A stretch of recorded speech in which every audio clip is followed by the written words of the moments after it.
The dawn on Aldarion did not break. It bloomed. On this moon, light did not simply arrive from the horizon. It percolated up from the ocean, a vast bioluminescent expanse that the locals called the Shimmer Sea. At 6 o'clock in the morning, the water turned a deep, bruising purple, pulsing with a rhythm that felt less like a tide and more like a heartbeat.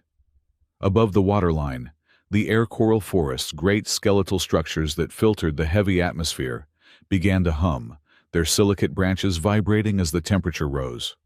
Caleb Hart stood on the terrace of the Azure Horizon Resort, a screwdriver clamped between his teeth, watching the light show with the practiced indifference of a man who had seen too many strange worlds to be easily impressed.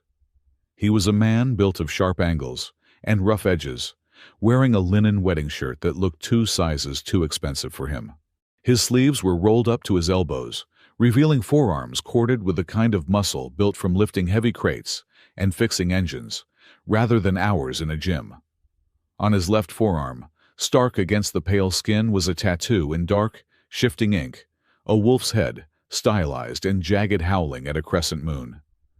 Most people assumed it was unit insignia. Caleb never corrected them.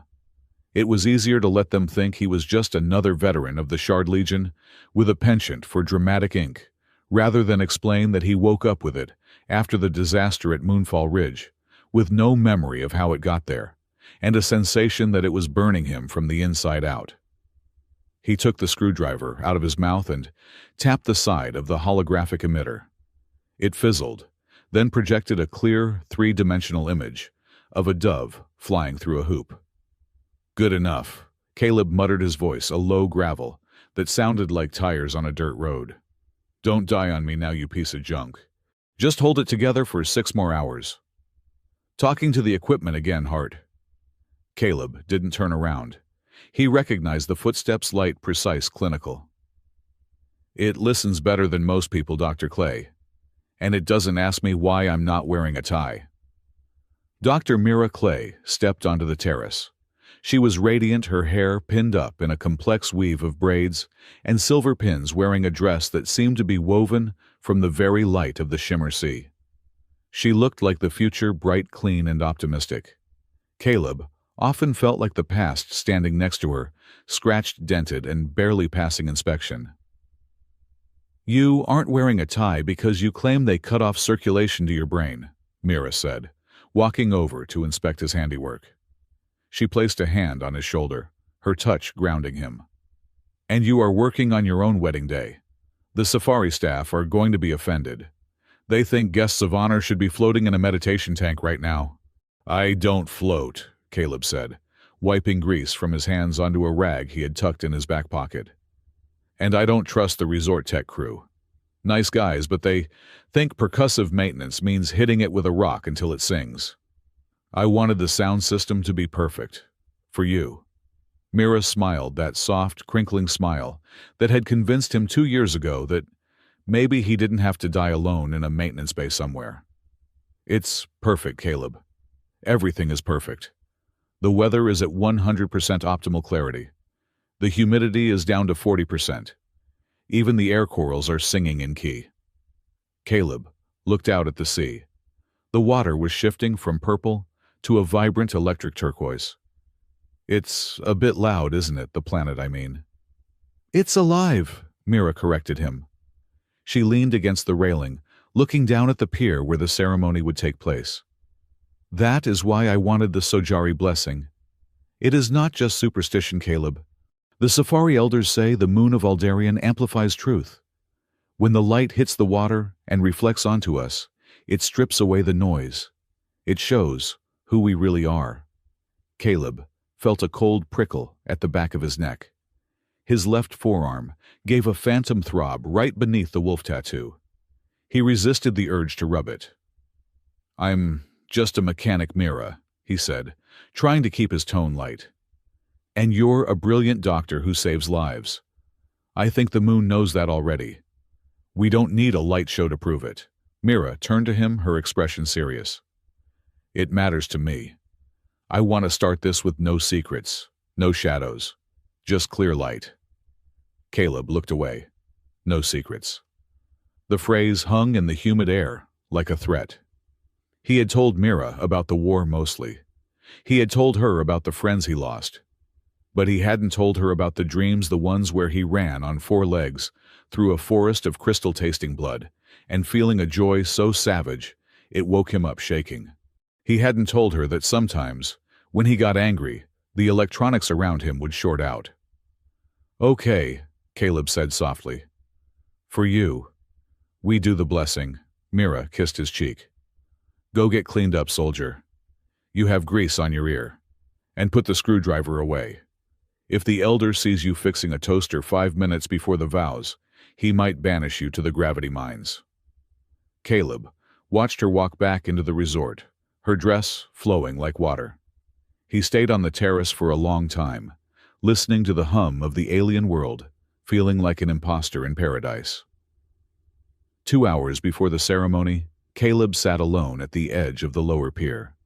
The resort bustled above him, guests arriving from the orbital shuttle, the clinking of glasses, the soft melodic chatter of the safari hosts. Down here near the water, the noise was drowned out by the rhythmic slosh of the bioluminescent waves against the pylons. He held a small polishing cloth in his hand, working it over a simple band of titanium. It was an old ring, not the one he would give Mira today. This one was scratch-dented and dull. He tilted it to catch the light. Inside the band, the inscription was worn almost smooth, but he knew what it said by heart. He could read it with his fingers in the dark. "Live for those you could not save." It was the unofficial motto of the Shard Legion's 7th Recon Unit. There had been 12 of them. Now, there was just Caleb.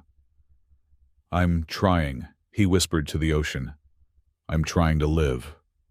He remembered the heat of Moonfall Ridge, the explosion that had turned the sky orange, the way the ground had simply opened up, swallowing the tank whole. And then the silence. A silence that wasn't empty, but heavy, watching him. A presence. He remembered a shape made of silver light, a massive wolf standing over his broken body, shielding him from the radiation storm. He remembered the pain of his skin knitting together too fast, the feeling of something foreign and ancient sinking into his chest, anchoring itself to his bones. He had woken up 3 days later, in a medevac shuttle, the only survivor with a fresh tattoo on his arm and a medical discharge paper that cited miraculous recovery from fatal trauma. Caleb rubbed his thumb over the wolf ink. It felt warm. Not fever warm, but like a mug of coffee held on a cold morning. "Just behave," he muttered to his own arm. "One day. Give me one normal day. Let me be Caleb Hart, the guy who fixes the holographic projectors. Let me be the husband of Dr. Mira Clay. Don't be weird." He slipped the titanium ring into his pocket, stood up and took a deep breath. The air smelled of salt and static electricity. It was time. The wedding venue was a masterpiece of safari architecture. It was a semi-circular platform, built of translucent crystal, extending out over the shimmer sea. As the sun set, and the 3 moons of Aldarian rose, the water beneath the platform began to glow with intense brilliance, turning the crystal floor into a sheet of living light. The guests were seated in floating chairs, arranged in concentric arcs. There were about 50 of them, Mira's colleagues from the xenobiology department, a few of Caleb's old drinking buddies from the spaceport, and a handful of safari dignitaries who looked like tall, elegant stalks of bamboo wrapped in silk. Caleb stood at the altar, feeling tight in his suit. He had cleaned up well, his dark hair combed back, his jaw shaved clean. He looked steady, reliable, a rock in the shifting stream of light. Mira walked down the aisle to the sound of a safari water harp. She was breathtaking. Caleb forgot about the itching in his arm, the anxiety in his gut. He just saw her. She was his second chance. She was the proof that a man could walk through hell and still find a garden on the other side. When she reached him, her eyes were wet. "You look handsome," she whispered. "You look like a star," he replied, his voice rough with emotion. The safari elder, a being named Talon, glided forward. Talon was nearly 7 feet tall, his skin a pale, shimmering blue, his eyes large and entirely black. He wore robes of woven seagrass that drifted around him as if he were underwater. "We gather under the gaze of the three sisters," Talon said, his voice resonating from a slit in his neck rather than a mouth, creating a harmonic vibration that the guests felt in their chests. To witness the binding of two sparks. The ceremony was beautiful, a blend of human tradition and alien mysticism. They exchanged vows. Caleb's voice held steady, promising to fix whatever broke to stand between her and the dark. Mira promised to heal him, to keep him in the light. Then came the moment Caleb had been dreading. "And now," Elder Talon announced, raising his long four-fingered hands, "we ask the ocean to reveal the truth of these souls. The Sojari blessing." A hush fell over the crowd. The platform seemed to dim, focusing the attention on the couple. Talon produced a ceremonial bowl carved from a single piece of moonstone. He dipped it into the sea below the platform, bringing up water that glowed with a fierce, neon blue intensity.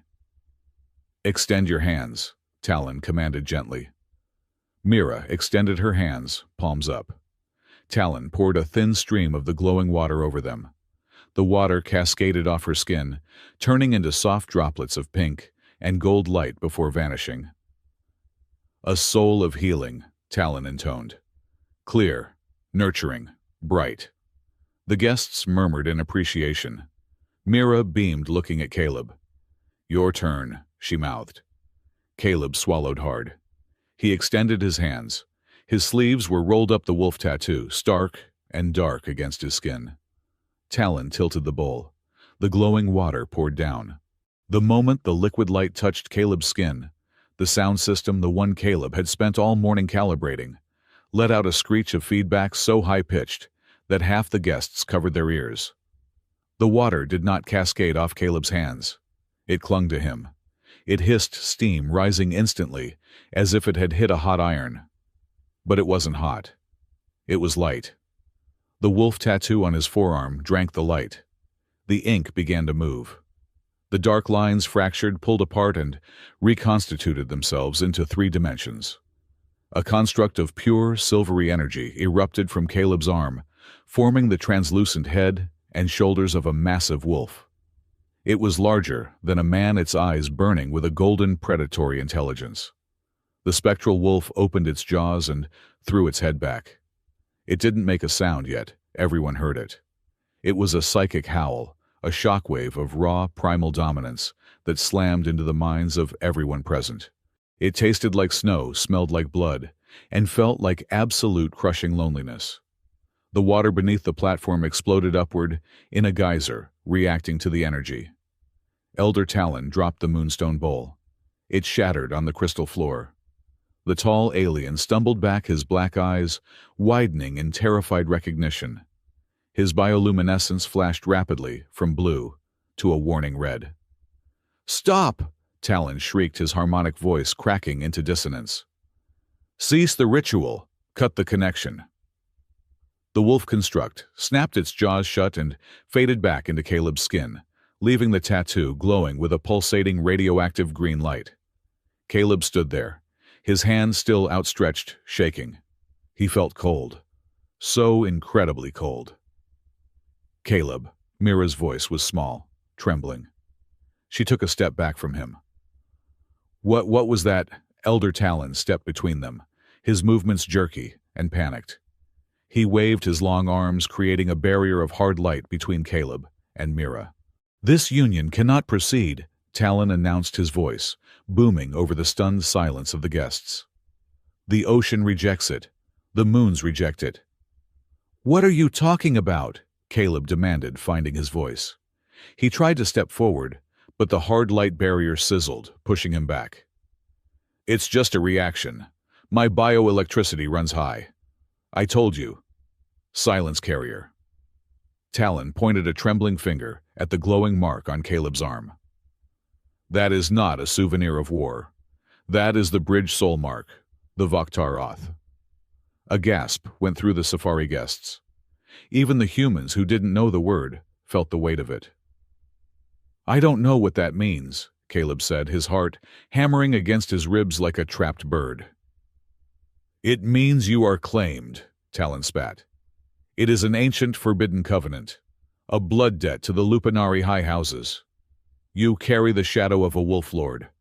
To bind your soul to another would be to invite the void itself to this wedding. Talon turned to the crowd, his red lights flashing. The ceremony is annulled. The resort cannot harbor a bridge soul. It is a violation of the Treaty of Tides. Everyone must disperse. Now, chaos erupted. Guests stood up, knocking over chairs. People were shouting, pointing. Mira stood, frozen tears streaming down her face, looking at Caleb, as if he had suddenly grown horns. "Mira," Caleb said, pleading. "Mira, listen to me. I didn't know." "Do you have a pact with the Lupanari?" Mira whispered, horror dawning in her eyes. The Lupanari, the wolf nobles, were the boogeymen of this sector. Reclusive, dangerous, aristocratic warriors who wielded technology indistinguishable from sorcery. "Caleb, who are you really?" "I'm just me," Caleb yelled, frustration boiling over. "I'm just the guy who fixes your toaster." But the lie tasted like ash in his mouth. The tattoo burned. He wasn't just that guy. He never had been. The humiliation was absolute. Standing there in his wedding shirt, the center of a disaster, watching the woman he loved look at him with fear. Part of him wanted to sink into the floor. But another part, a cold, deep part, felt a strange, sickening relief. "She's safe," the voice in his head whispered. "If she marries you, she dies. This is better." The noise of the panic dampened suddenly. A presence made itself known, not by sound, but by the sheer weight of charisma dropping onto the scene. From the VIP balcony overlooking the pier, two figures were watching. One was a tall, imposing figure cloaked in shadow. The other was small, a child. She couldn't have been more than 10 years old. She climbed up onto the railing, ignoring the frantic gestures of her guardian. She was clearly Lupanari. She had soft, triangular wolf ears twitching atop a head of messy silver hair, and a tail that swished anxiously behind her. Her eyes were large liquid gold with vertical slit pupils. She wore a velvet dress that looked itchy and uncomfortable. The crowd quieted down, looking up at the wolf noble's child. The Lupanari rarely left their stone forests. To see a child here was unheard of. The girl pointed a small clawed finger directly at Caleb. Her eyes were locked onto the glowing tattoo on his arm. "That's him," she said. Her voice was high and clear, cutting through the murmurs of the crowd like a bell. A tall, broad-shouldered man stepped out of the shadows behind her. Lord Ravel Thornclaw. He was terrifyingly beautiful, with features that looked like they were carved from granite, and eyes that burned with a cold blue fire. He wore the ceremonial armor of a wolf-high lord, polished black metal, etched with silver runes. He grabbed the girl's shoulder to pull her back. "Arya, get down! We are leaving! This is human nonsense!" The girl, Arya, dug her claws into the railing and resisted. She didn't look at her father. She didn't look at the terrified elder Talon or the weeping bride. She looked only at Caleb. "No, father," Arya insisted, her voice trembling with a strange mix of defiance and desperate longing. "Look at his arm. The wolf is singing to me." Ravel froze. He looked down. His sharp hunter's vision locked onto Caleb's forearm from 50 feet away. The blue fire in his eyes flared, narrowing into slits of shock. Arya leaned further over the railing, her tail wagging once tentatively. She spoke the words that would shatter whatever remained of Caleb Hart's normal life. "He has the mark," she said loud enough for every soul on the pier to hear. "I want him. I want him as my father." The silence that followed was heavier than the ocean. Mira covered her mouth with her hand, a sob choking in her throat. She looked from the wolf child to Caleb betrayal, warring with confusion on her face. Lord Ravel's grip on his daughter's shoulder tightened, but he didn't pull her away this time. He stared at Caleb, analyzing him, dissecting him. It was the look of a predator realizing that the rabbit in the field was actually a bear trap. "Arya, Ravel," said, his voice a low growl that vibrated in the floorboards. "That is a human, a broken, discarded soldier. Do not speak of things you do not understand." "I understand," Arya shouted back, tears welling in her golden eyes. "The Mark chose him. You said the Mark never lies." "Enough," Ravel hissed. He scooped the girl up in one arm, turning his back on the chaos. But before he vanished into the shadows of the resort, he cast one last look over his shoulder at Caleb. It wasn't anger. It was calculation. Caleb stood paralyzed. The wedding was dead. The elder was banishing him. His fiancée was looking at him like a stranger, and a werewolf princess had just tried to adopt him. "Caleb," Mira said. Her voice was flat, exhausted. I think you should go." "Mira, wait." "Please," she cut him off, turning away. "Just go." I can't look at that thing on your arm right now. I can't look at you." The guests parted like the Red Sea as Caleb walked off the platform. No one touched him. They were too afraid. The tattoo on his arm had finally faded, but the skin around it was red and angry. He walked past the reception tables with the uncut cake. He walked past the flower arrangements of singing orchids. He kept walking until he reached the heavy blast door of the maintenance bay, his sanctuary. He stepped inside and let the door hiss shut, sealing out the noise, the light, and the judgment. The room smelled of grease, ozone, and solitude. Caleb leaned his back against the cold metal door and slid down until he hit the floor. He buried his face in his hands. "One normal day," he whispered into his palms. "I just asked for one normal day." He looked at his arm. The wolf was dormant again, just black ink on pale skin. But it felt different now. Heavier. Outside, the wind picked up. The storm shutters rattled, and then faintly carried over miles of ocean from the distant jagged peaks of the stone forest, where the Lupanari dwelt. A sound drifted through the ventilation shafts. It was a howl, long, mournful, and questioning. And for the first time in 5 years, the ink on Caleb's skin didn't burn. It throbbed a slow, steady rhythm that matched the beating of his own heart. "Answer it," seemed to say. Caleb closed his eyes and leaned his head back against the steel. The wedding was over. The war, he realized with a sinking dread, had just begun. The rain on Aldarion did not fall. It drifted. Because of the lower gravity, the droplets were fat, spherical orbs of liquid that descended with a lazy, hypnotic slowness. They clung to the curved bioglass dome of the resort's hydroponic arboretum like silver blisters before sliding down in jagged streaks.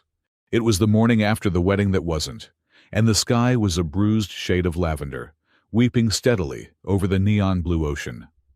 Caleb Hart sat on a crate of nutrient canisters in the far corner of the arboretum, a soldering iron in his hand and a dismantled humidity sensor on his lap. He had been staring at the same green wire for 20 minutes. Technically, he was working. The sensor had been glitching, reading 90% humidity, when the air was bone dry, threatening to drown the prize-winning singing orchids. Fixing it was a task that required focus, precision, and steady hands. Caleb had none of those things right now. His hands felt heavy, weighed down by invisible lead. His head was a loud, static-filled room where the events of yesterday played on an endless loop. The spectral wolf, the terrified face of the elder, the way Mira had looked at him, not with anger, which he could handle, but with the hollow, terrifying realization that she was looking at a stranger. Bridge Soul Mark. He glanced down at his left forearm. He had scrubbed it in the shower until the skin was raw and red, but the ink remained stark and defiant. It wasn't glowing now, but it felt warm against the cool dampness of the greenhouse air, a subtle rhythmic heat that matched his pulse. "You are going to melt that circuit board if you keep holding the iron like that," a voice said. Caleb flinched, nearly dropping the tool. He looked up to see Dr. Mira Clay standing at the entrance of the row of orchids. She was not wearing her wedding dress. She was dressed in her standard medical tunic, a crisp, sterile white that seemed to repel the humid, earthy atmosphere of the greenhouse. Her hair was pulled back in a severe bun, tight enough to pull at the corners of her eyes. "Mira," Caleb said, his voice scratching his throat. He set the soldering iron down on the concrete floor. "I didn't hear you come in." "You were deep in thought," she said, walking toward him. She stopped 5 feet away, maintaining a buffer zone that felt like a canyon. "Or deep in avoidance. With you, it is often the same thing." Caleb stood up, wiping his hands on his trousers. He felt clumsy and oversized next to her precise composure. "I was just trying to make myself useful. The orchids were drowning." "We are all drowning a little bit today, Caleb," Mira said softly. She looked at the sensor on the crate, then back at his face. Her eyes were rimmed with red, the only crack in her armor. "I came to return this." She held out her hand. In her palm lay the engagement ring. It was a beautiful thing, platinum, with a small shard of polished meteorite he had spent 3 months' salary to afford. Caleb stared at it, but he didn't take it. "Mira, we can talk about this." The elder was scared. He was spouting superstition. "It doesn't change who I am." "Doesn't it?" Mira asked. Her voice didn't rise, which somehow made it worse. "Yesterday, a creature of pure energy exploded out of your arm and screamed into my mind. Elder Talon called it a blood debt. You called it a souvenir." "It's just ink, Mira. It's just some weird side effect of the weapon that hit my unit," Caleb pleaded, stepping forward. "I told you I got hurt at Moonfall Ridge. I told you I was the only survivor." "You told me you were lucky," Mira corrected him. She closed her fingers over the ring, then placed it gently on the crate next to the dismantled sensor. "You didn't tell me you were haunted. You didn't tell me that you carry something inside you that terrifies an elder of the safari." She sighed a long, shuddering breath that deflated her posture. "Caleb, I love you. I do. You are kind and you are gentle and you fix things. But last night when that light hit you, I didn't see the man I fix coffee for in the mornings. I saw a soldier who never really left the war. And I realized that I have been trying to heal a wound that I cannot even see." Caleb looked at the ring sitting on the crate. It looked small and cold. "So that's it, one light show, and we're done." "I need time," Mira said, her voice trembling. "I need to think. And you need to figure out what that mark actually is. Because until you do, there is no us, Caleb. There is just you, me, and the ghost wolf standing between us." She reached out her fingers, hovering near his arm for a second, before pulling back. "I'm going to stay in the medical wing for a few days. Please don't come by." She turned and walked away, her white tunic vanishing into the foliage of the singing orchids. The flowers hummed a low, mournful note as she passed, reacting to her distress. Caleb stood alone in the silence, listening to the rain tap against the glass. He picked up the ring and shoved it into his pocket, right next to the other one, the old titanium band he had polished yesterday. Now, he carried 2 failures in his pocket. By noon, the rain had thinned to a misty drizzle, but the resort was quieter than a tomb. The guests who hadn't fled to orbit were staying in their rooms whispering about curses and void demons. Caleb retreated to the only place that made sense to him, the lower maintenance bay. It was a cavernous room located beneath the waterline, smelling of grease, ozone, and salt. The walls were lined with half-repaired hydroskiffs and crates of spare parts. It was his kingdom of broken things. He was currently underneath the chassis of a cargo loader, wrestling with a stubborn hydraulic line, when he heard a noise. It wasn't the rhythmic thrum of the ventilation. It was the click, click, click of claws on metal grating. Caleb froze. He slid out from under the loader, grabbing a heavy wrench instinctively. "Who's there?" Sitting on top of his workbench, swinging her legs back and forth, was the girl. Arya Thornclaw. She was wearing a gray hoodie that was too big for her, the hood pulled up to hide her wolf ears, though 2 triangular lumps were clearly visible. Her tail poked out from beneath the hem, twitching, with nervous energy. She was holding one of his precision screwdrivers, examining it, like it was a fascinating artifact. "You should not leave your door unlocked," the girl said. Her voice was high and clear, with a slight growl in the vowels that marked her as non-human. "My father says an unlocked door is an invitation to thieves or death." Caleb lowered the wrench, letting out a breath he hadn't realized he was holding. "Your father sounds like a cheerful guy. What are you doing here, kid? You're supposed to be in the VIP wing." "I escaped," Arya stated matter-of-factly. She put the screwdriver down and looked at him with those unsettling golden eyes. "They are guarding the door, but not the ventilation shaft. It was tight. I got dust in my nose." She sneezed, a small, sharp sound that sounded like a kitten hissing. Caleb wiped the grease from his face with a rag. "You need to go back.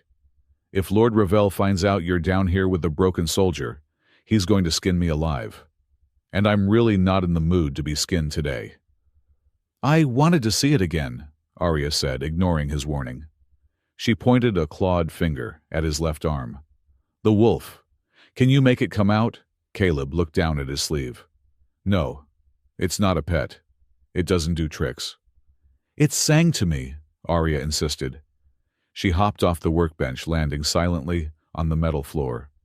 She was small, barely coming up to his waist, but she carried herself with a strange, aristocratic dignity.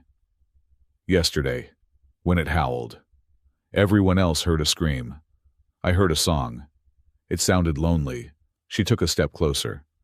Caleb resisted the urge to back away. There was something magnetic about the kid, a gravitational pull that made the tattoo on his arm itch intensely. "What is a father supposed to feel like?" she asked suddenly. The question caught Caleb off guard. He blinked.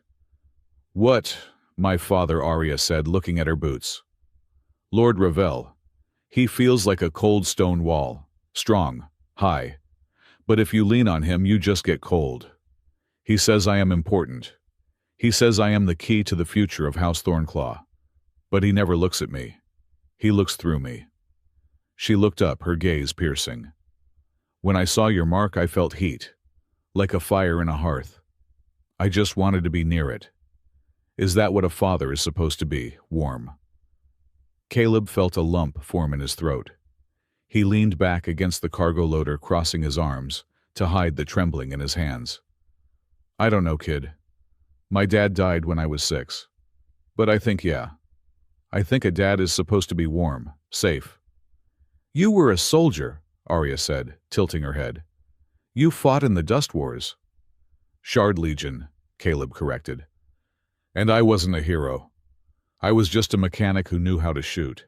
"Tell me about the mark," she demanded. "The truth. Not the lie you told the pretty doctor." Caleb looked at her. He saw the genuine curiosity in her eyes, the desperation for connection that mirrored his own loneliness.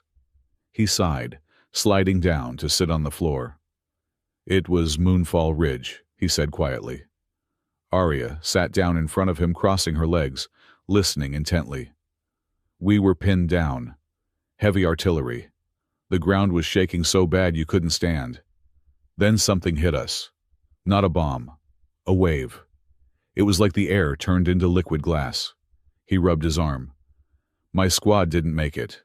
The wave tore them apart. But when it hit me, I saw a wolf. It was made of silver light, big as a tank. It jumped over me. It took the blast. I remember feeling its fur brush against my face. It burned. And when I woke up, everyone was gone. And I had this." "It saved you," Arya whispered. "Maybe," Caleb said darkly. "Or maybe it just used me as a life raft. The doctor said it's a residual energy scar.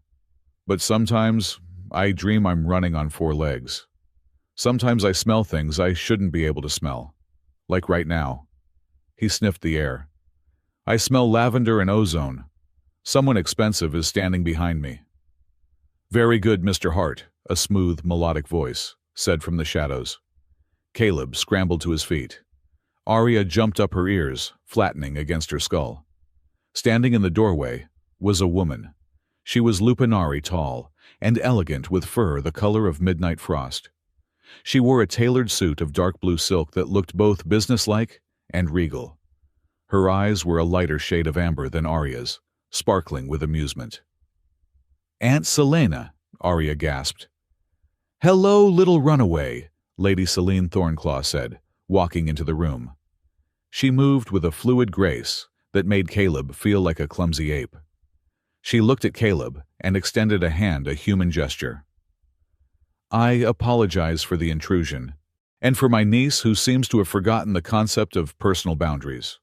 Caleb shook her hand. Her grip was strong, cool, and dry. "Caleb Hart. And she's fine.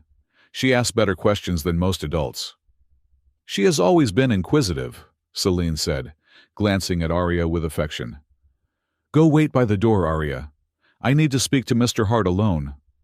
Arya pouted, her tail drooping, but she obeyed, slinking over to the heavy blast door. Selene turned her attention to Caleb.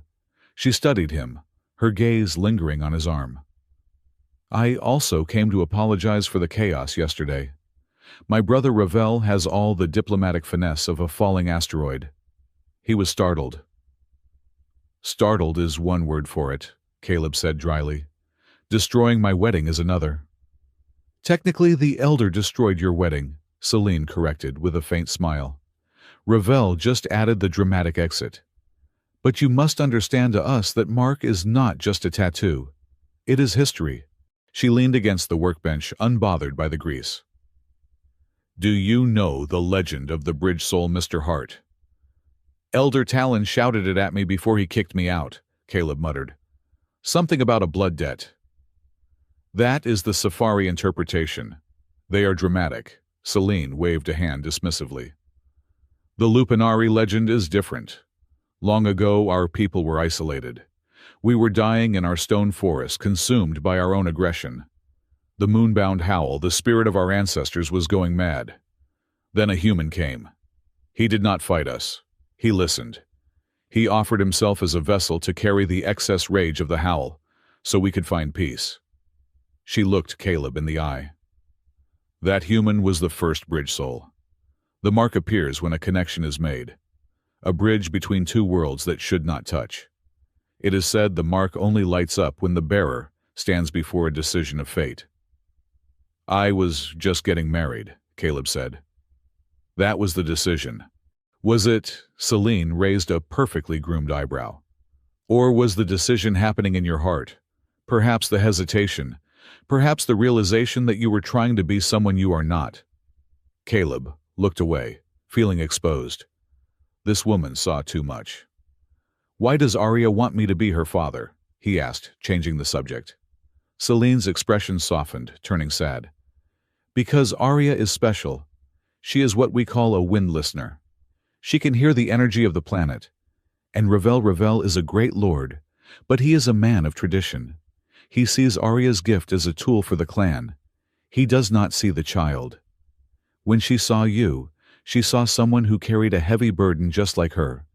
She saw a kindred spirit." Selene pushed off the table. "My brother is planning something, Caleb. He is obsessed with restoring the old glory of the Lupanari. He believes your mark is the key. Be careful. The wolf on your arm attracts other wolves, and not all of them are friendly." She walked over to Arya, placing a hand on the girl's head. "Come along, little one, before your father realizes you are missing and declares war on the maintenance department." At the door, Selene paused and looked back. "For what it is worth, Mr. Hart, I think you would make a very interesting father. You have kind eyes, sad, but kind." They left, leaving Caleb alone with the smell of lavender and the hum of the ventilation. Night fell, bringing a darkness that was anything but black. The Shimmer Sea was active tonight, roiling with bioluminescence that painted the undersides of the clouds in teal and violet. Caleb couldn't sleep. The room was too small, the silence too loud. He walked out of the resort down the winding paths toward the isolated northern beach. The sand here was black volcanic glass, ground fine as sugar crunching softly under his boots. He needed to think. He needed to figure out how to fix this. Maybe he could get the mark removed, laser surgery. Or maybe he could just leave Aldaria and take the first shuttle to the outer rim and disappear. Run, the instinct said. Run and survive. That's what you do. But then he thought of Mira's face. Until you figure out what that mark actually is. And he thought of the kid. Arya. I want him as my father. His arm began to throb. Not pain this time, but a dull, insistent ache, like a tooth growing in. He rolled up his sleeve. In the darkness, the tattoo was glowing faintly, not the blinding light of the wedding, but a soft, steady pulse of silver. It is beautiful, isn't it? Caleb spun around. Arya was standing 10 feet away near the edge of the surf. She had escaped again. This time, she was barefoot, her claws digging into the black sand. You really need to stop sneaking up on me, Caleb sighed, his heart rate settling. Does your dad have a tracking chip on you? Because if not, he should get one. He is arguing with the elders, Arya said, walking toward the water. He is angry. He says we are leaving tomorrow, going back to the stone forest. That's probably for the best, Caleb said, walking up beside her. They stood together, looking out at the ocean. Is it? Arya asked softly. It is cold there, and dark. Suddenly, the water in front of them shifted. The tide didn't just recede. It was sucked away, exposing hundreds of yards of glowing coral reef. The air pressure dropped so fast Caleb's ears popped. What the? Caleb muttered, stepping in front of Arya instinctively. Look, Arya pointed. Out on the exposed seabed, the remaining pools of water were vibrating. As the moonlight hit them, the reflections didn't show the moon. They twisted. They elongated. Giant glowing shapes formed on the surface of the wet sand. They looked like claw marks. Massive, 300-foot-long claw marks raked across the ocean floor, glowing with a ghostly white light. The moon-bound howl, Arya whispered, her eyes wide. It is restless. It knows you are here. The wind picked up howling through the coral structures, with a sound that mimicked a pack of wolves. Caleb felt the vibration in his teeth. His tattoo flared hot, searing his skin. He grabbed his wrist, gasping. It hurts, Arya asked, looking concerned. It's uncomfortably warm, Caleb gritted out. Without asking, Arya reached out and placed her small, cool hand over the burning tattoo. The effect was instant. The pain vanished. The heat dissipated, replaced by a feeling of profound calm. It was as if a circuit had been closed. Caleb gasped, looking down. Where Arya's hand touched his mark, a soft, golden light pulsed, mingling with the silver of the wolf. For a second, Caleb didn't see the beach. He saw a forest of stone pillars. He saw a sky burning with green fire. He felt a profound sense of protection, a fierce desire to guard the small hand touching his arm. Dad. He heard the word in his head. It wasn't spoken. It felt. He looked at Arya. She was staring up at him, tears streaming down her face. You heard it, she whispered. You heard me. The moment was shattered by a roar of pure rage. Get away from him! Lord Ravel Thornclaw erupted from the tree line like a cannonball. He moved faster than a human eye could track a blur of black armor and fury. Caleb didn't think. Instinct took over the soldier reflex that had kept him alive in the trenches. He shoved Arya behind him and braced himself. Ravel stopped 5 feet away, his boots skidding in the black sand. He was panting, his lips pulled back to reveal elongated canines. His blue eyes were blazing. You dare! Ravel snarled, pointing a trembling finger at Caleb. You dare touch her with that cursed mark! She touched me, Caleb said, his voice steady, despite the fear churning in his gut. And it didn't curse her. It calmed her down. Which is more than I can say for you. Ravel looked like he was about to rip Caleb's throat out.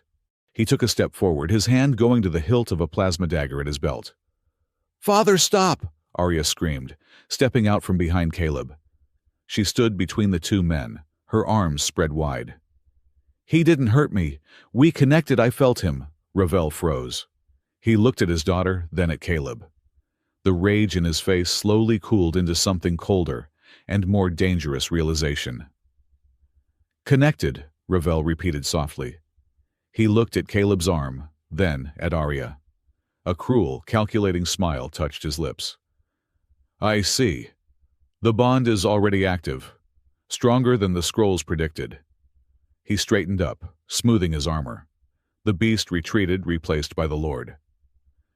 "You have caused enough damage, human," Ravel said coldly. "You have ruined a wedding. You have disturbed the spirits of this moon. And now, you seek to infect my daughter with your broken soul." "I'm not infecting anyone," Caleb said. "I'm just standing here." "Stay away from us," Ravel commanded. "We leave at dawn.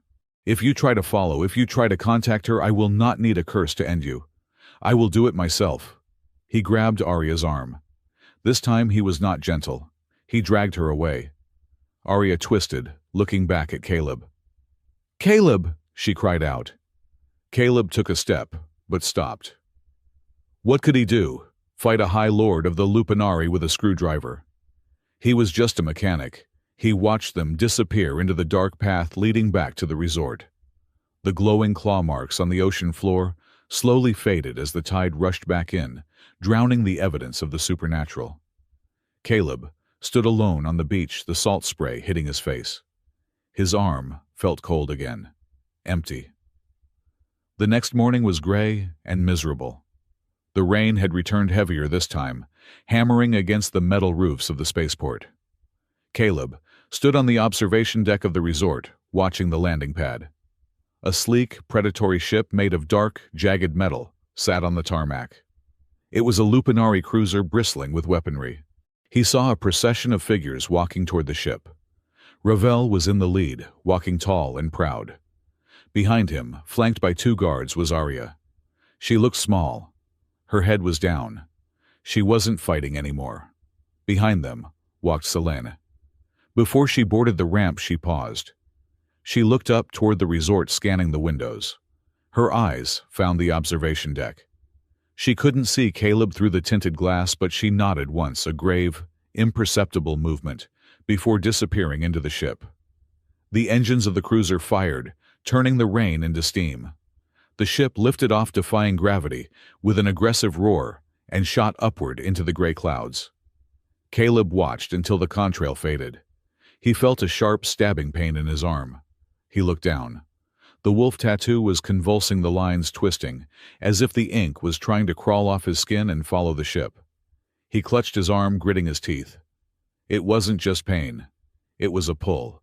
A magnetic vector, dragging his very soul toward the north, toward the continent of the stone forest.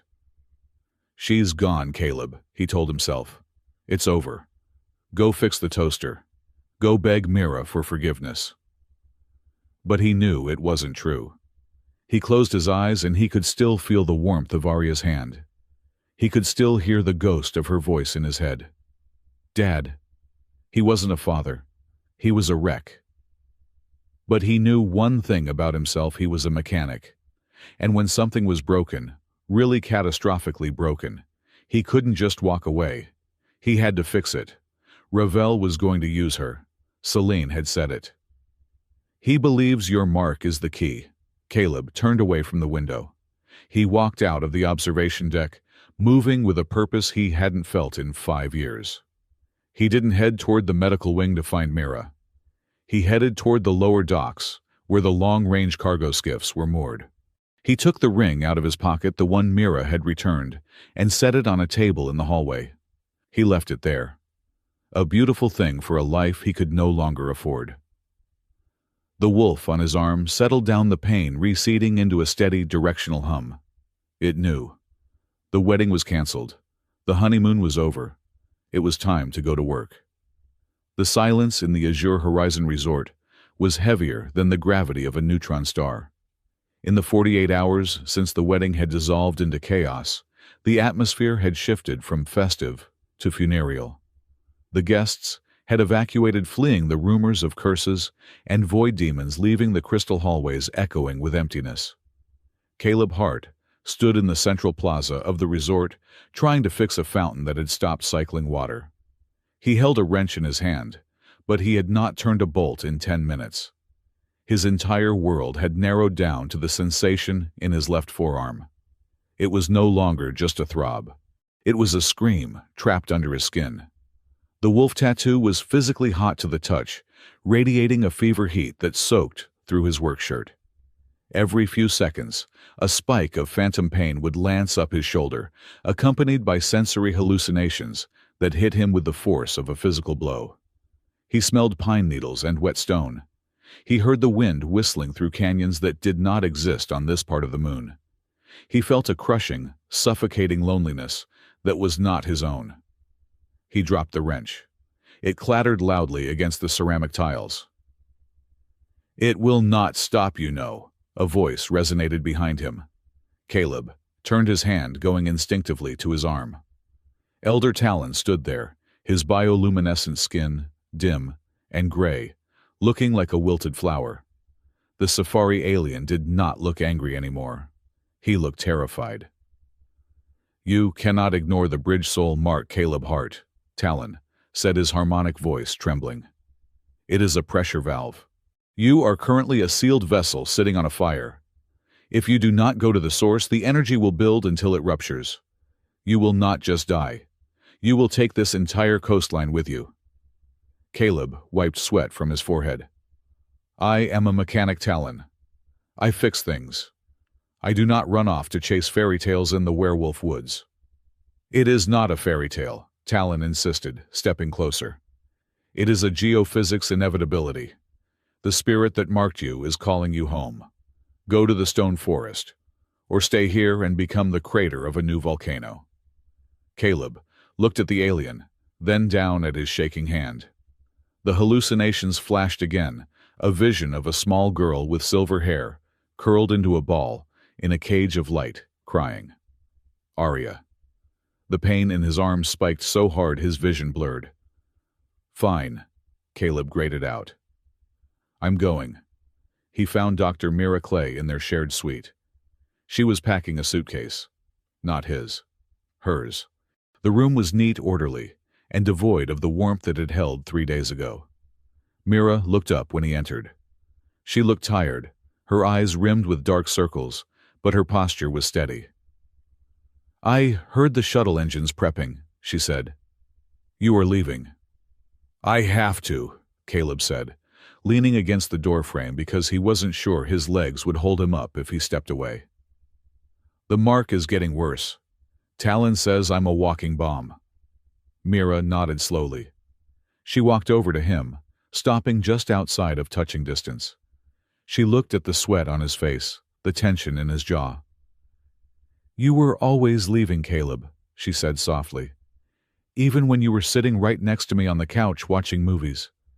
Part of you was always waiting for the siren to sound." "That's not fair," Caleb said. "I tried Mira. I really tried to be the guy who settles down." "I know you did," Mira replied, and for the first time she smiled. It was a sad, fragile thing. "And I loved you for trying. But you are not a settler, Caleb.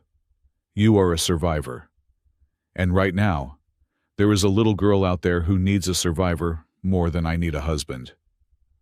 The truth of her words hit him harder than the pain in his arm. He looked at her, this brilliant, kind, safe woman, who offered him a life of peace he desperately wanted, but didn't fit into.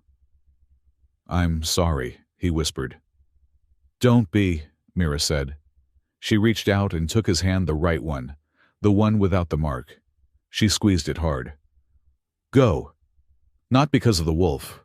Not because of the alien prophecy. Go because it is who you are." And Caleb. "Yeah. Come back in one piece," she said. "Or I will be very cross with you." She let go of his hand. It was the cleanest break he had ever experienced, a surgical amputation of a life that might have been. Caleb turned and walked out of the room, leaving the door open behind him. The cargo skiff was a rust bucket named the Indolent Barnacle. It smelled of old fish and engine grease, and it was the only vessel Caleb could commandeer on short notice. He was throwing his duffel bag into the cockpit when a shadow fell over him.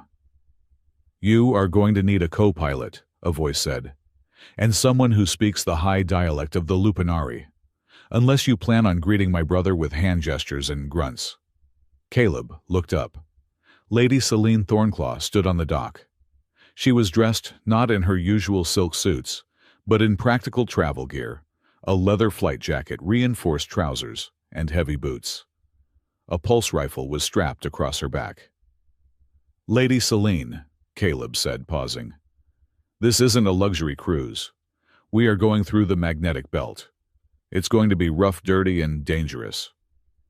"I am aware," Selene said, hopping lightly onto the deck of the skiff. She moved with a predatory grace that made the heavy metal of the ship seem fragile. "And please call me Selene.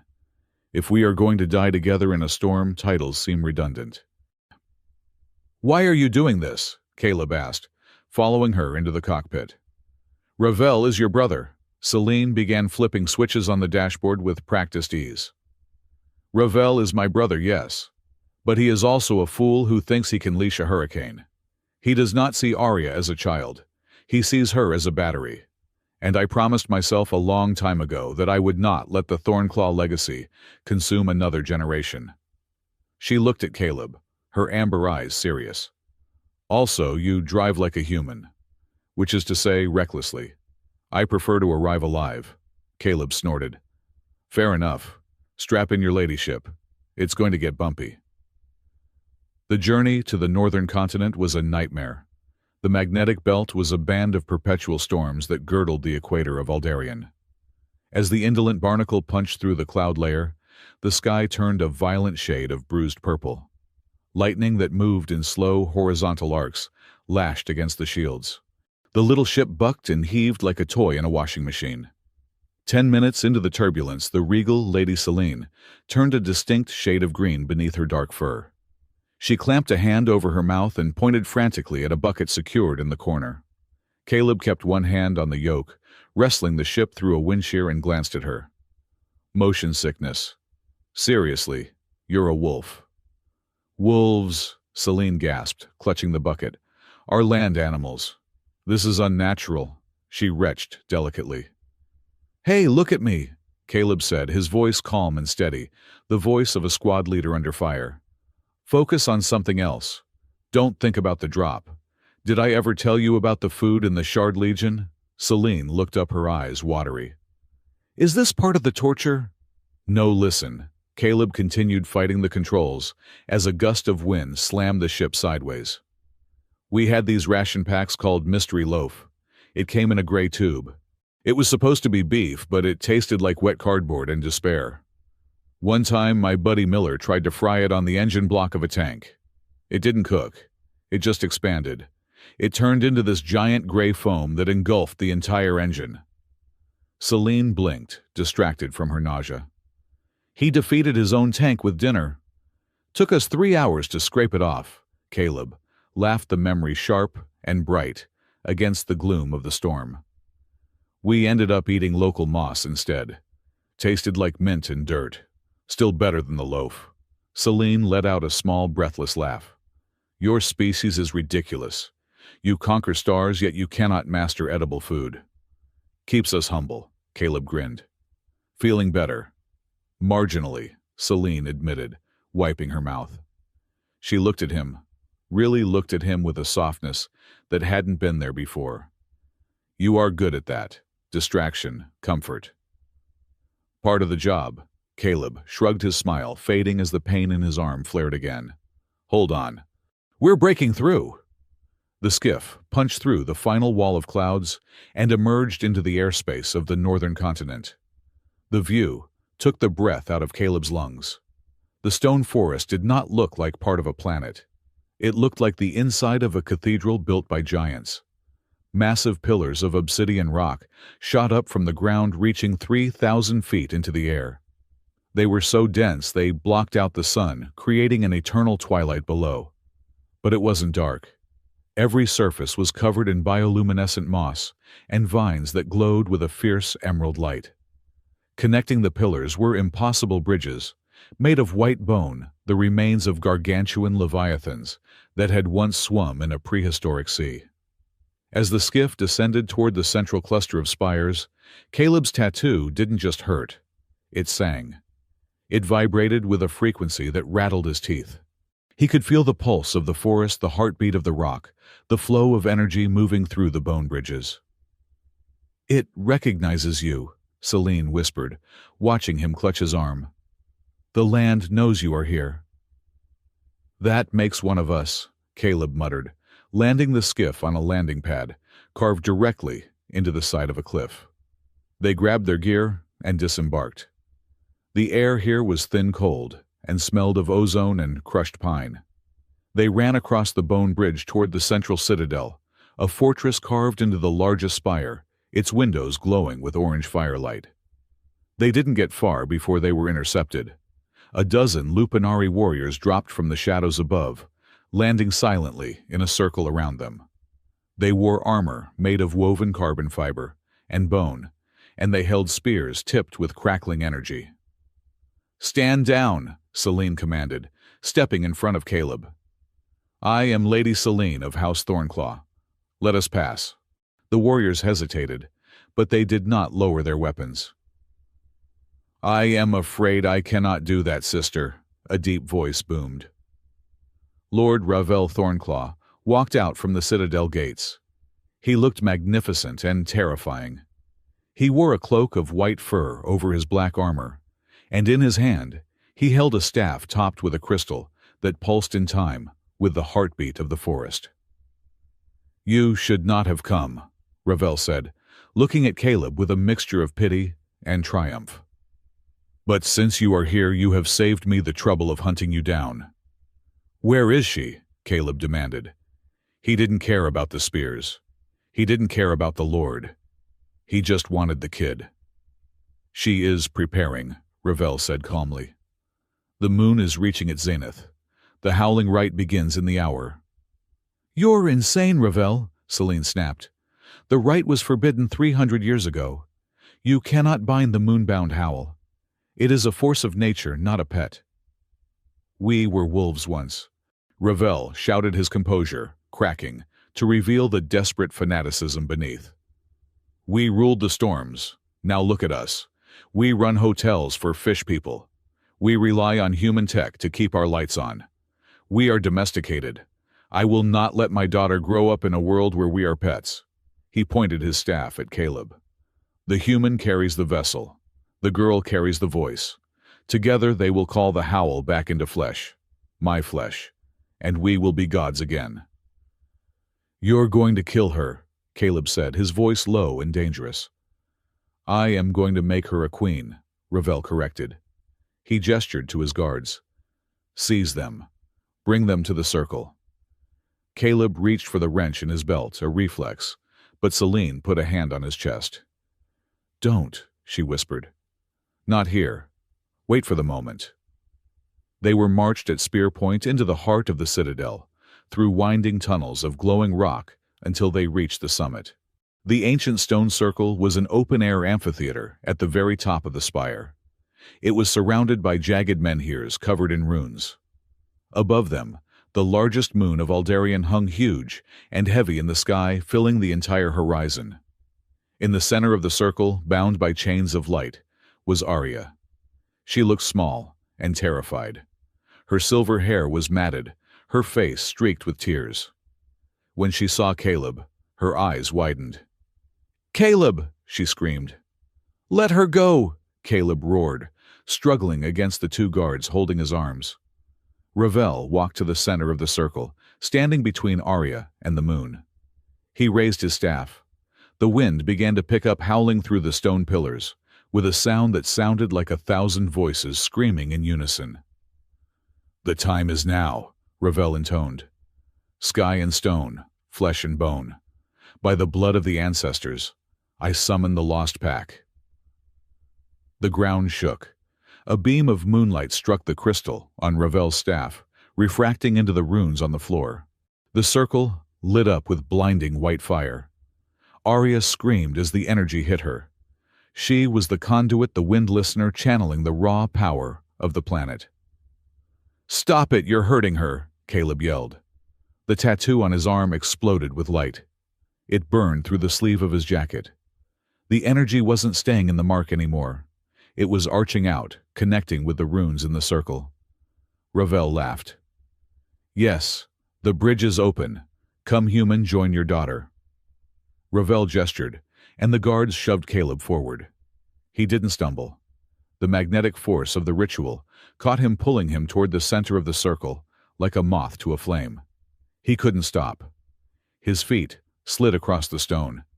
He was being dragged into the eye of the storm. As he crossed the threshold of the runes, the world dissolved. Caleb was no longer on Aldarian. He was floating in a void of silver mist. He wasn't alone. He felt a presence vast, ancient, and furious. The moonbound howl. It wasn't a monster.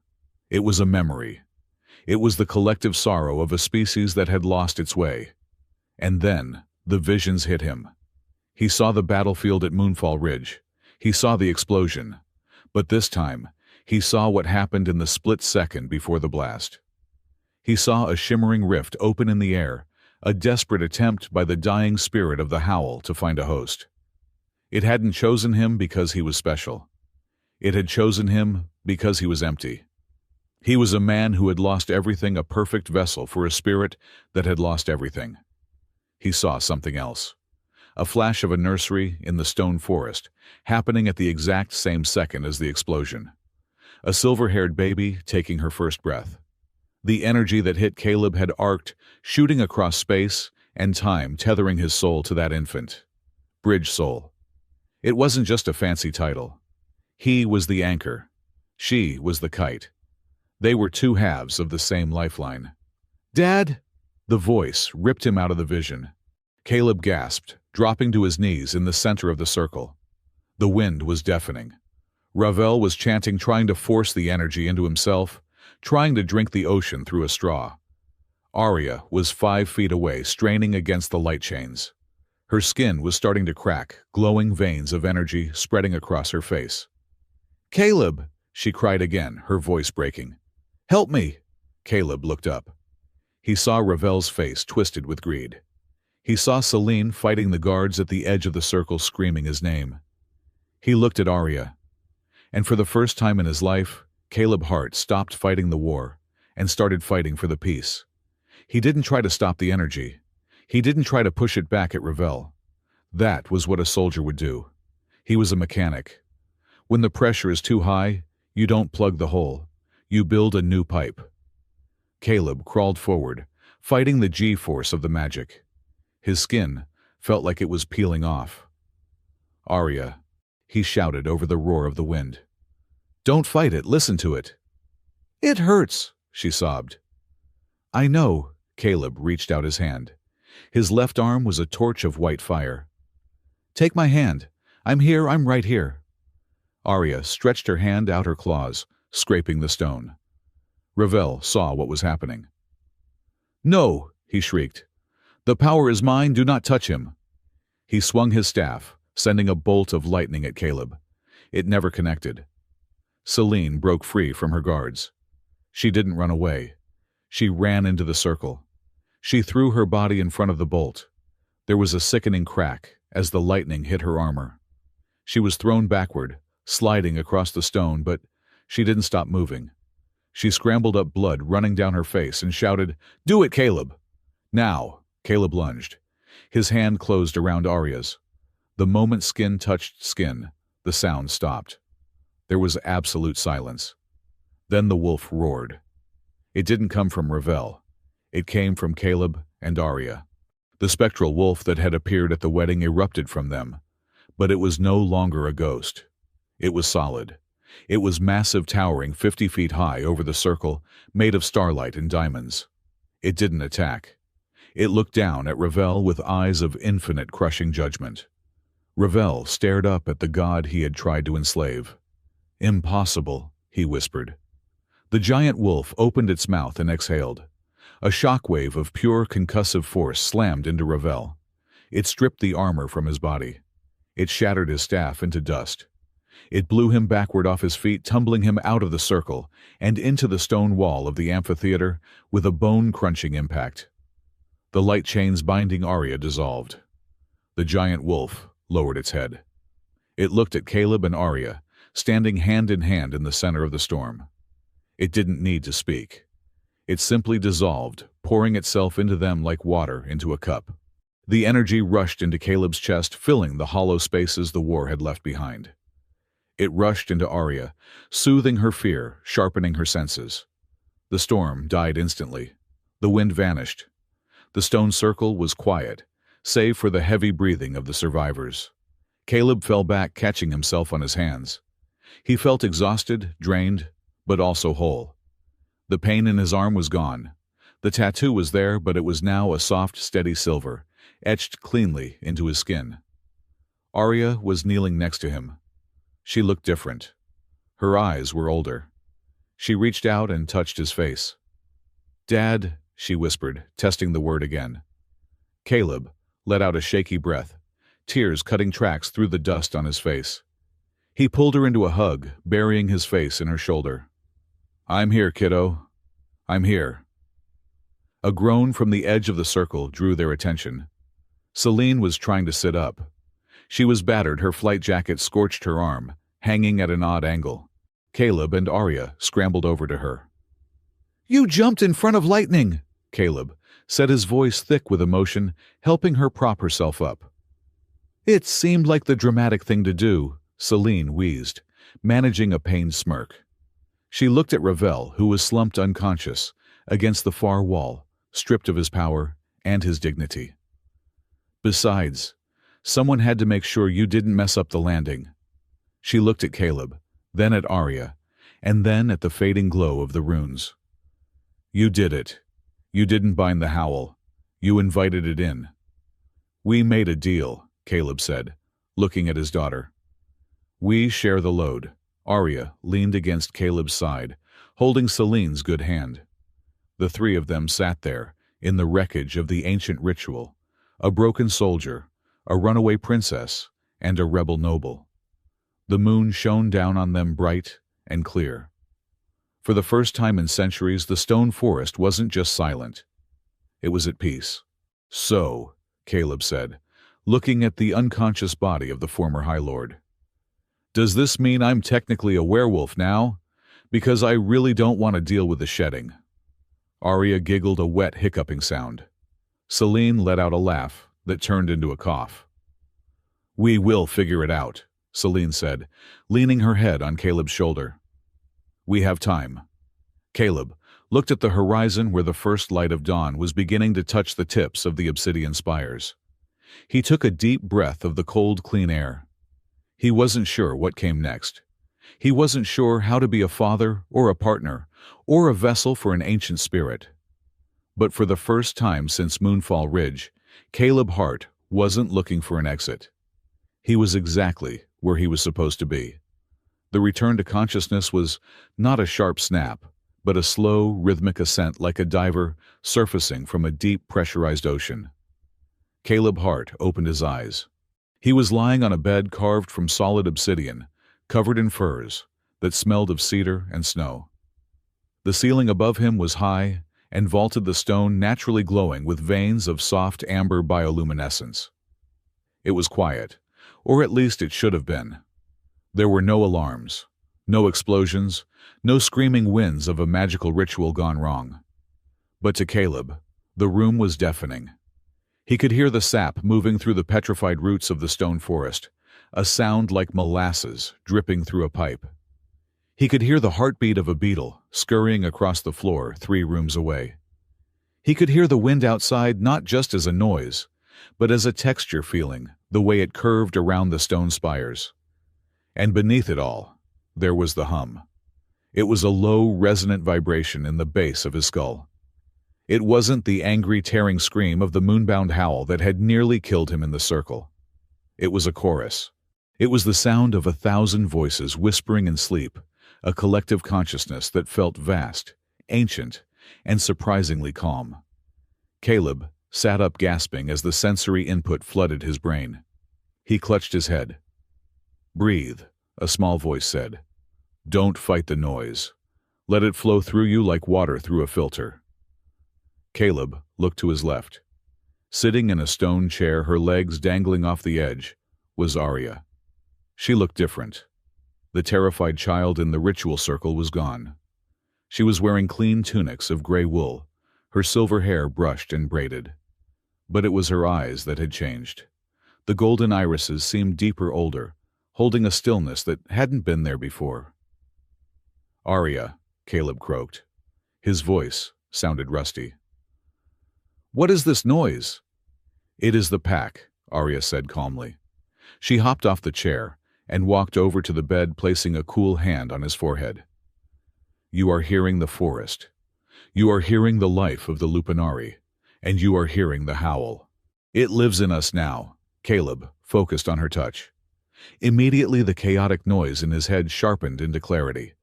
The overwhelming volume dialed down, becoming a manageable background track.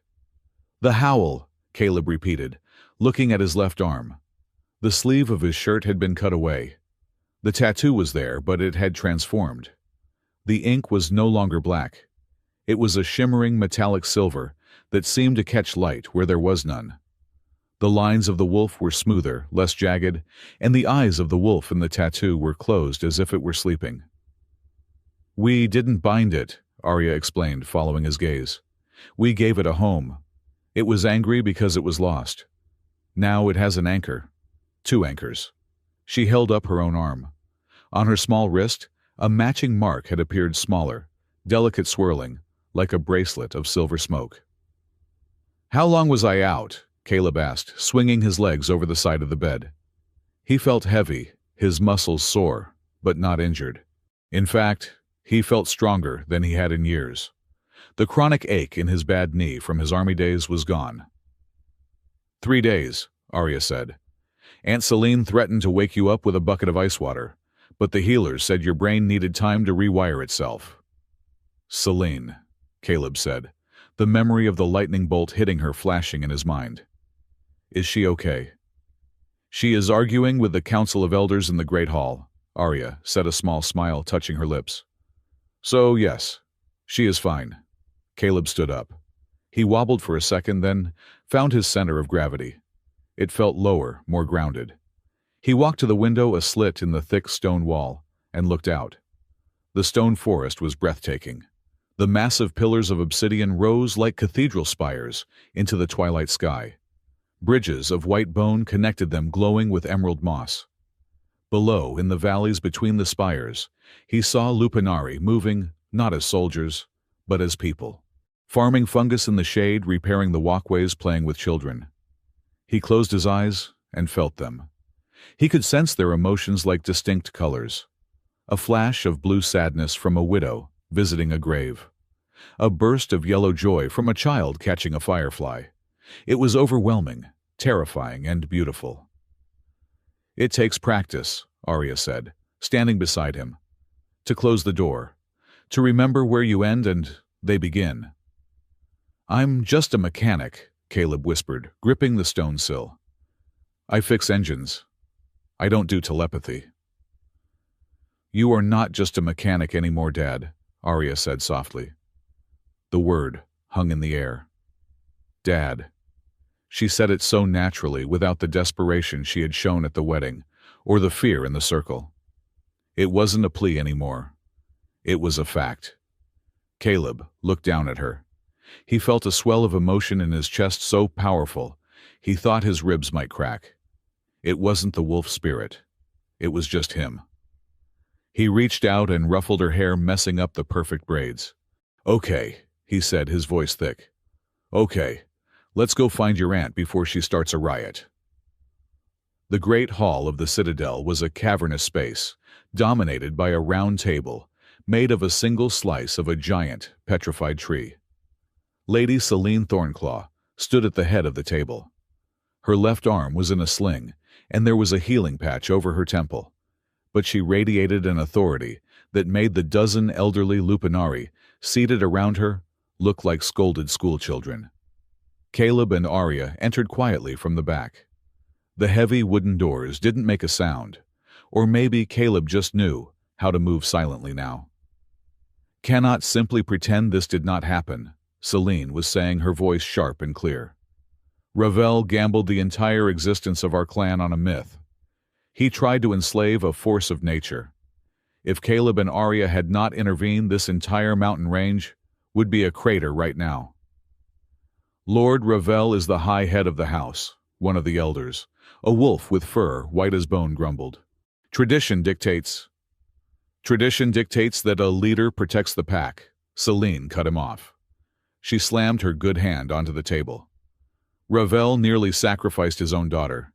He did not act as a wolf. He acted as a parasite. She turned, sensing Caleb before he even stepped into the light.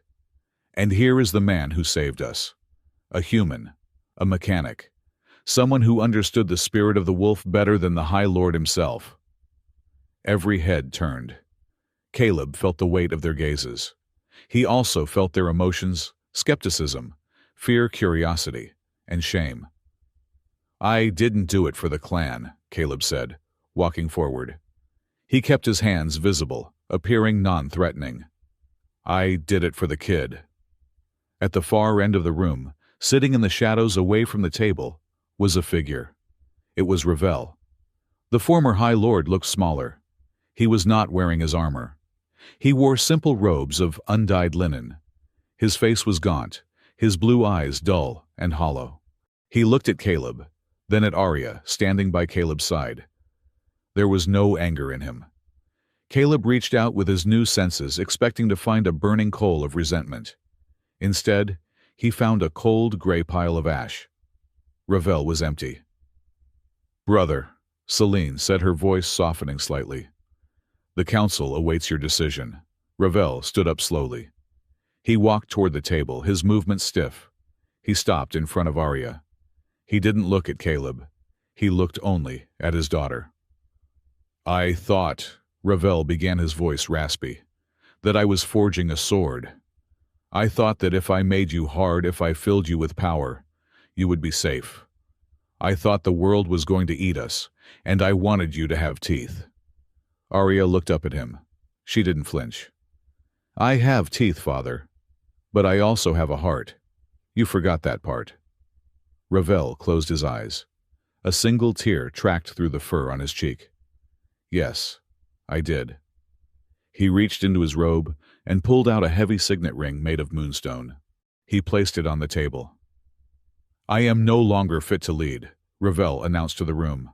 My vision was clouded by the past. I almost destroyed the future. He turned to the elders. I abdicate my title. Lady Celine is the strongest among us. She has the trust of the bridge soul. She has the wisdom I lacked. Let her lead House Thornclaw. The room erupted in whispers. Celine looked shocked for a moment. Then she straightened her spine, accepting the burden. Ravel turned to leave. As he passed Caleb, he paused. Human, Ravel said. Caleb corrected him. Caleb, Ravel tested the name. You heard her scream, in the circle. You heard her pain and you ran toward it. I heard her pain and I told myself it was necessary. He looked at Caleb's silver tattoo. That is why the wolf chose you. It did not choose a warrior. It chose a father. Ravel bowed his head, a gesture of profound submission, and walked out of the great hall. Caleb watched him go. He felt a spike of empathy from Arya, a mixture of sadness and relief. He put a hand on her shoulder and squeezed. So, Celine said, breaking the tension. She picked up the moonstone ring and tossed it in her hand. It seems I have a new job, and Caleb, I believe we need to discuss your employment status. The weeks that followed were a blur of adjustment. Caleb Hart, formerly a man who lived his life by technical manuals and maintenance schedules, was now living in a world of instincts and energies. It was messy. On Tuesday, he tried to fix a broken generator in the lower levels. He got frustrated when a bolt wouldn't turn. His anger spiked, and subconsciously, he broadcast a telepathic growl so loud that 3 Lupanari guards in the hallway dropped their spears and covered their ears. Sorry, Caleb yelled, dropping the wrench. I didn't mean to. Arya, who was sitting on a crate reading a datapad, just giggled. You have to shield Dad. Imagine you are in a submarine. Thick walls. Nothing gets out. I am trying, Caleb grumbled, rubbing his temples. But every time I get annoyed, the submarine leaks. On Thursday, he was walking through the market square and suddenly doubled over, clutching his chest. He felt a crushing wave of grief. Who died? He gasped, looking around wildly. Celine, who was walking with him, grabbed his arm to steady him. No one died, Caleb. Look. She pointed to a young Lupanari couple sitting on a bench. They were arguing. The girl was crying. It was a breakup. You are feeling teenage heartbreak, Celine explained dryly. It is very potent. High hormonal content. It feels like I got shot, Caleb wheezed. How do you people live like this? We learn to filter, Celine said. She stepped in front of him, blocking his view of the couple. She placed her hands on his shoulders. Look at me. Focus on me. Caleb looked into her amber eyes. They were calm, amused, and incredibly steady. Just feel this, she whispered. She projected a feeling toward him. It wasn't a thought. It was a sensation. It felt like warm tea on a rainy day. It felt like the smell of old books and safety. It felt like affection. The crushing grief of the teenage breakup faded, replaced by the warmth Celine was offering. Caleb blinked his breath, catching. Oh, Celine smiled, a mischievous glint in her eye. Better, much, Caleb managed to say. His ears turned red. 2 weeks after the ritual, a familiar shuttle landed on the pad outside the Citadel. Caleb stood by the bone bridge watching Dr. Mira Clay walk down the ramp. She looked out of place here in her sterile white medical coat against the dark organic rock of the fortress. He walked out to meet her. You look different, was the first thing she said. She didn't mean his clothes, though he was now wearing a Lupanari-style tunic over his trousers. She meant his energy. The frantic, haunted vibration that had always surrounded Caleb was gone. He stood still. He stood solid. I feel different, Caleb admitted. Hello, Mira. I came to drop off the rest of your things, she said, gesturing to a crate being unloaded by a drone. And I wanted to see if the rumors were true. They say you stopped a volcano with your bare hands. I had help, Caleb said. They also say you are a wolf lord now, she added, raising an eyebrow. Wardensmith, Caleb corrected. That's the title Celine gave me. It means I fix the rocks.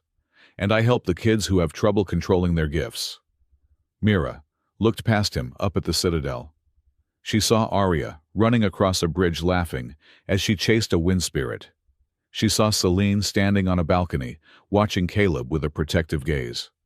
Mira sighed, but it was a sigh of release, not resignation. You know, she said, for 2 years I tried to fix you, Caleb. I thought if I loved you enough I could glue the pieces back together.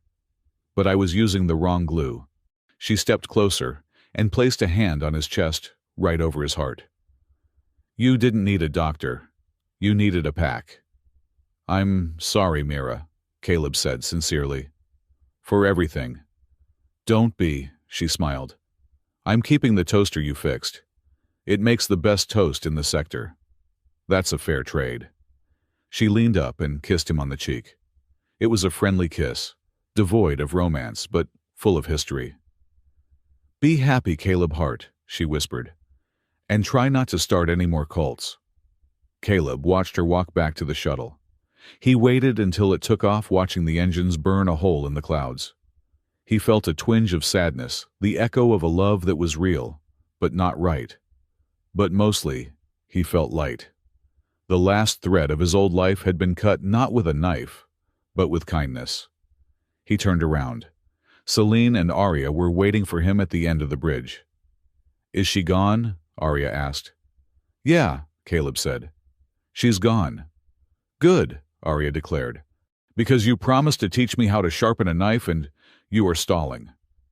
I am not stalling, Caleb laughed. I am reflecting on the complexity of human relationships. Stalling, Arya coughed. The project to restore the stone circle began the following month. It was Celine's idea. The place where Ravel had tried to tear the world apart would be rebuilt as a place to put it back together.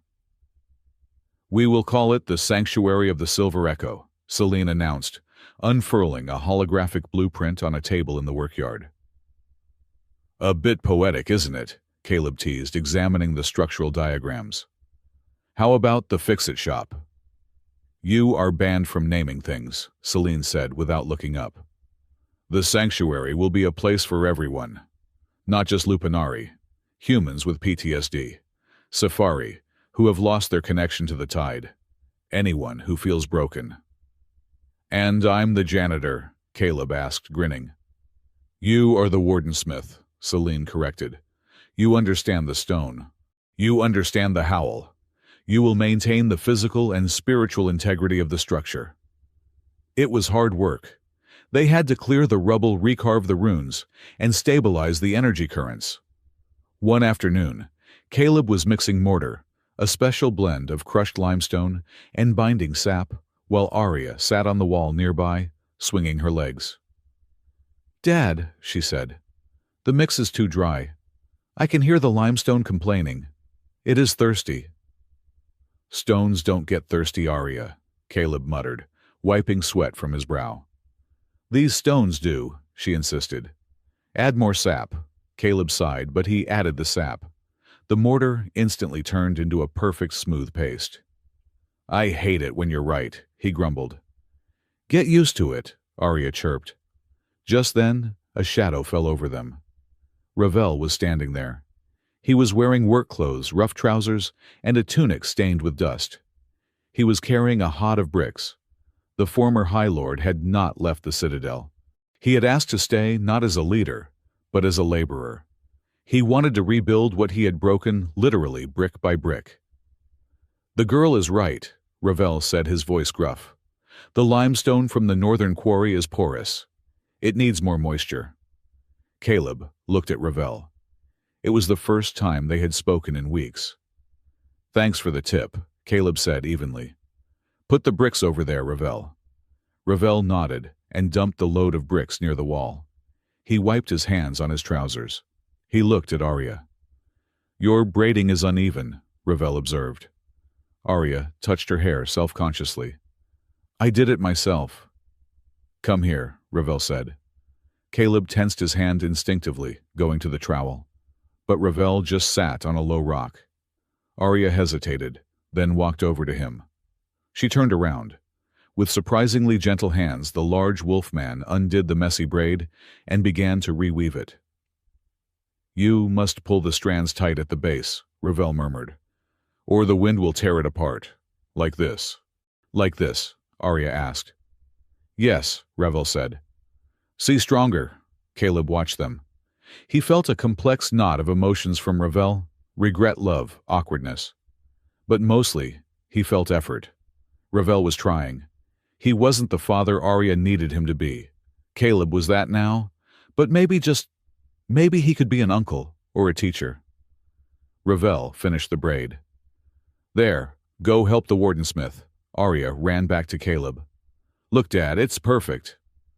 "It looks great, kiddo," Caleb said. He looked at Ravel. Ravel met his gaze. There was no hostility, just a quiet nod of acknowledgement between two men who both loved the same child in very different ways. The domestic life of a human living among wolves was loud. "No, no, no!" Arya laughed, covering her ears. "You sound like a dying engine. Raise the pitch." They were standing on the balcony of their living quarters. It was a full moon. "I am a human," Caleb protested. "My vocal cords aren't designed for this." "You have the howl in you," Arya encouraged. "Stop thinking with your throat. Think with your chest, like this." She threw her head back and let out a pure, melodic howl that harmonized with the wind. It was a beautiful, haunting sound. Okay, Caleb cleared his throat. He closed his eyes. He tapped into the silver tattoo. He felt the connection. He opened his mouth. "A woo, cough, cough." It turned into a hacking fit. Celine walked onto the balcony, holding 2 ceremonial robes. She looked at Caleb, unimpressed. "Please tell me you are not teaching him the ancestral call," she said to Arya. "He sounds like a drowning moose." "I'm getting better," Caleb wheezed. "We have the dedication ceremony in an hour," Celine said, holding up the robes. "Put these on.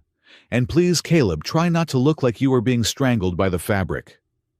"Why are there so many buttons?" Caleb complained, taking the robe. "Wolves don't even have thumbs. Who designed this?" "We have very dexterous claws," Celine smirked. She stepped closer to him and began adjusting his collar. Her hands lingered on his chest. "You are doing a good job," she said softly, her voice dropping so Arya couldn't hear. "With the sanctuary. With Arya. With us." Caleb looked down at her. The moonlight caught the silver in her fur and the gold in her eyes. "I'm just making it up as I go," he admitted. "That is all any of us do," Celine said. She leaned up and brushed her nose against his jaw, a Lupinari gesture of affection. "You make a good wolf, Caleb Hart, even if you howl like a moose." The sanctuary opened at sunset. Caleb, Selene, and Arya stood on the highest promontory of the stone forest, looking down at the newly restored circle. It glowed with a gentle, welcoming light. The path leading up the mountain was not empty. Caleb watched as the first group of travelers emerged from the tree line. There was a safari veteran walking with a limp, his bioluminescence dim and flickering from trauma. There was a human pilot shaking with the aftershocks of a crash. There was a young Lupinari girl, Sparks, flying from her fingers uncontrollably, being led by her worried parents. They were coming. They had heard the rumor of the Wardensmith and the Silver Echo. They had heard there was a place where the broken things went to be made whole. The full moon rose above the horizon, huge and white. On Caleb's arm, the silver wolf tattoo began to glow. It wasn't the angry, burning red of the wedding. It was a soft, steady white light, like a beacon. "They are here," Arya whispered, taking Caleb's hand. "Yeah," Caleb said, squeezing her fingers. "They are." He looked at the sea in the distance miles away, where he had once sat on a pier, polishing a ring for a life that wasn't his. He looked at the woman standing beside him, strong and wise. He looked at the daughter who had claimed him and saved him. The wind blew, carrying the scent of pine and stone. "Ready to go to work, Wardensmith?" Celine asked. Caleb smiled. It was a real smile reaching all the way to his eyes. "Yeah," he said. "Let's go fix some things." As they walked down the path toward the people waiting for them, the tattoo on Caleb's arm pulsed, once a slow, contented rhythm. The wolf was no longer howling at the moon. It was running with the pack. The sanctuary of the Silver Echo had become the most confusing place on the star charts. To the official galactic registrar, it was listed as a Class 4 cultural heritage site. To the Lupinari High Council, it was a spirit tether training facility. But to the locals and the eclectic mix of beings who now lived there, it was simply the garage. It was a name that annoyed the elders to no end, which was exactly why Caleb Hart kept using it. 3 years had passed since the night the wedding was canceled, and the howl was unleashed. In that time, the ancient obsidian spires of the stone forest had undergone a renovation that defied every zoning law in the sector. Caleb stood in the main courtyard, wiping hydraulic fluid from his hands with a rag that had once been a ceremonial sash. Around him, the morning activity was in full swing. To his left, a group of young Lupinari pups were sitting in a circle, eyes closed, trying to levitate small pebbles using the ambient energy of the forest. Sitting in the middle of them was Arya, now 13 years old, taller and sharper, holding a tuning fork. "Focus on the hum," Arya instructed, her voice calm and authoritative. "Do not grab the stone with your mind. Ask the stone if it would like to fly. Politeness counts." To his right, under the shade of a massive glowing fern, 2 Shard Legion veterans were playing a game of 3-dimensional chess with a pair of elderly Lupanari warriors. One of the veterans, a man named Miller, who had lost his legs in the dust wars, was drinking tea from a delicate porcelain cup held by a mechanical arm that Caleb had custom-built for him. "Check," Miller said, moving a hologram of a knight. "And pass the Sugar Lord Vargas," the wolf noble grunted, sliding the sugar bowl over with a clawed hand. "Your aggressive strategy is lacking elegance, human, but your tea brewing is acceptable." Caleb smiled, the expression etching deep, happy lines around his eyes. This was the world they had built, a place where broken soldiers and tired wolves could sit together and argue about chess instead of killing each other. He walked over to the open-air workshop he had carved out of the base of the central spire. It was half mystical forge, half mechanic shop. Runes glowed on the walls next to racks of laser wrenches. "Warden Smith," a soft voice called out. Caleb turned to see Celine walking toward him. She was wearing the robes of the High Lady of House Thornclaw, deep midnight blue embroidered with silver thread, but she had hiked the hem up and tucked it into her belt to walk faster. She looked tired. The council meetings had been running late all week, but when her eyes met Caleb's, the exhaustion melted into a warm, familiar affection. "You have grease on your nose," Celine said, stopping in front of him. "Occupational hazard," Caleb replied. He leaned in, intending to kiss her cheek, but she turned her head at the last second and captured his lips. It was not a desperate movie star kiss. It was a kiss of shared coffee in the morning, of shared burdens, of 1,000 small moments woven together into a safety net. It lasted only a second, but it grounded Caleb better than gravity ever could. "How was the council?" Caleb asked, pulling back but keeping his hand on her waist. "Loud," Celine sighed, leaning into his touch. "Elder Kale is still complaining about the noise from the sonic welders. He says it disturbs his meditation. I told him that if he meditated deeper, he wouldn't hear it," Caleb chuckled. "I can put some sound dampeners on the vents." "Do not dare," Celine said, smiling. "I like the noise. It sounds like life." She reached out and brushed the smudge of grease from his nose with her thumb. "Are you ready? Our guest has arrived." Caleb's smile faded slightly. "Talon." "He is waiting in the library," Celine confirmed. "He brought the archives." Caleb looked down at his left arm. The silver wolf tattoo was dormant, a quiet masterpiece of ink and magic. "Okay, let's go see what the universe has to say this time." The Library of Bones was the oldest room in the Citadel. The shelves were carved directly into the fossilized ribs of the ancient leviathans that made up the mountain's foundation. It smelled of dry paper and ozone. Elder Safari Talon was standing by the window, looking out at the mist-shrouded peaks. The alien had aged in the last 3 years. His bioluminescence was dimmer, shifting slowly between a pale lilac and a soft gray. He wore travel robes that were dusty from the road. When Caleb and Celine entered, Talon turned and bowed low, lower than a Safari elder should ever bow to a human mechanic. "Warden Smith," Talon said, his harmonic voice echoing in the quiet room. "Hi, lady." "Talon."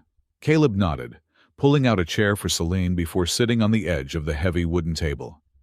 "You traveled a long way. The message said you found something." "I did not find it," Talon corrected, moving to the table. He placed a heavy, wrapped bundle on the wood. "I remembered it, or rather the ocean remembered it and saw fit to remind me." He unwrapped the bundle. Inside were 3 slabs of dark slate-like stone covered in etchings that glowed faintly. They were star maps, but not like any Caleb had seen. They depicted constellations that had shifted positions thousands of years ago. "The Safari are observers," Talon began, his large black eyes fixed on Caleb. "We watch the tides of water and the tides of history. But sometimes when the waves are high, we miss the things on the bottom." He pushed the first stone tablet toward Caleb. 3 years ago at your wedding, I called your mark a curse. I called it a debt. I was wrong." Caleb looked at the stone. It was a carving of 2 figures, One was clearly a luminary, tall and wolf-like. The other was human. They were standing back to back, fighting off a swarm of shadowed creatures. Between them, linking their chests, was a line of silver inlay. "The bridge soul is not a debt," Talon said softly. "It is a treaty. 10,000 years ago, before the Dust Wars, before the colonization, a ship of humans crashed on Aldarian. They did not conquer. They were dying. The Lupanari of that age saved them. In return, the humans offered their technology to help stabilize the chaotic energy of the planet." Talon traced the silver line on the stone. "They created a biological resonance, a bond. One human, one wolf, linked by spirit to act as a pressure valve for the planet. It was an artificial evolution designed to keep both species alive." "So I am a spare part," Caleb said dryly. "A living fuse." "You are a guardian," Celine interrupted gently, covering his hand with hers. Talon nodded. "The line was broken during the Great Silence. We thought it was lost. But the magic is stubborn. It seeks a vessel." He pushed the second tablet forward. This one showed a map of the Moonfall Ridge sector. It was dated 20 years ago. There was a specific location marked with a sunburst symbol. "This is where your unit was destroyed," Talon said. "Moonfall Ridge." "I know where it is," Caleb said, his voice tight. "I see it every time I close my eyes." "Look closely at the date," Talon urged. "And the time." Caleb looked. The timestamp on the carving, added later by a Safari scribe, marked the exact moment of the explosion. "Now," Talon said, reaching into his robe and pulling out a digital data pad. He slid it across the table. It was a birth certificate. Caleb picked it up. It was a Lupanari birth record from the House of Thornclaw. Name Arya Thornclaw. Date of birth. The exact date of the Moonfall Ridge battle. Time of birth. The exact minute the explosion occurred.